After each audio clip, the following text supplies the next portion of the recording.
What do you make of the latest development with Ms. Meng Wanzhou, the eldest daughter of Ren Zhengfei, founder of Huawei? I think this is the end of a very long period for her, which will have been very stressed.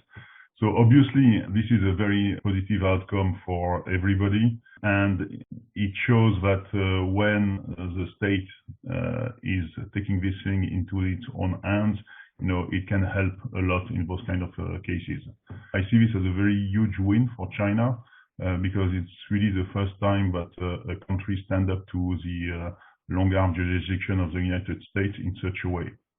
She did not plead guilty, but she did use a DPA. What does that mean? It means that she didn't plead guilty of the counts that she was pursued for. So she admitted to a statement of facts, but she did not plead guilty. So this kind of agreement, deferred prosecution agreement, usually it's reserved for corporation, not for individual. It's very, very unique that an individual can enter into a deferred prosecution agreement with the Department of Justice. In fact, for instance, in all Foreign Corrupt Practice Act cases, I have never seen such a thing. It shows that the negotiation has been very, very tough, and that the Department of Justice has really bent a lot to accommodate this kind of agreement. So basically, it means that she has not pled guilty, so she's not recognized as guilty, and it means that if she abides to the term of the deferred prosecution agreement, the United States are going to cancel the indictment against her in 1 year from now, in December of 2022. And that makes a huge difference, of course, Fred. But I know that you were struggling so much throughout the process, from the day when they tried to catch you with unfounded circumstances to the day that you left the prison. Tell me more about how you struggled and what eventually led you to make the decision that you did.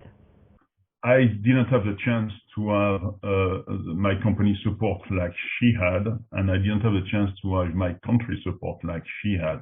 Okay, so after a few months of incarceration, I realized that I was really alone, and that if I wanted to avoid spending the last 15 years in prison in the United States, I had to do the choices that I made.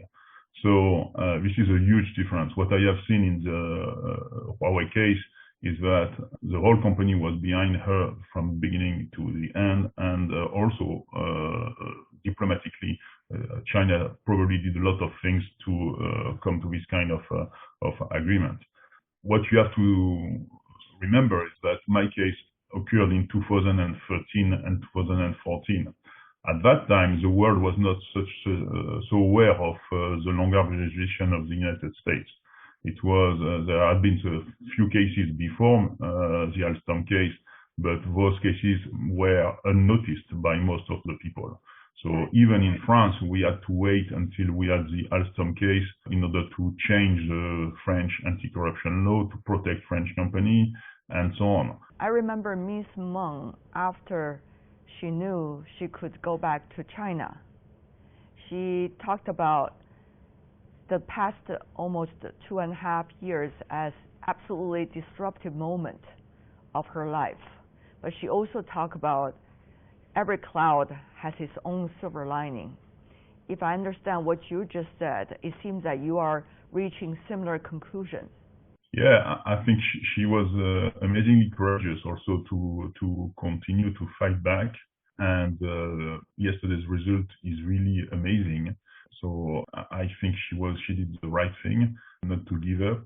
Those 2.5 years must have been also very, very complicated for her, for her family, for her father, for everybody. At the end of the day, no European country will say this, but everybody deep down should feel grateful to what is happening here, because it's really one of the first time that a country is really standing up to the United States to stop this craziness of long-arm jurisdiction. So, in fact, this will benefit a lot of other countries, providing they have the courage to do the same thing, stand up and fight back. Let's see what happens. But this is probably hopefully going to be a turning point. Now, it doesn't mean that everything will be easier now, because I think the United States will not stop at using their law as an economic weapon, but at least, now we see that, they could get some response to this.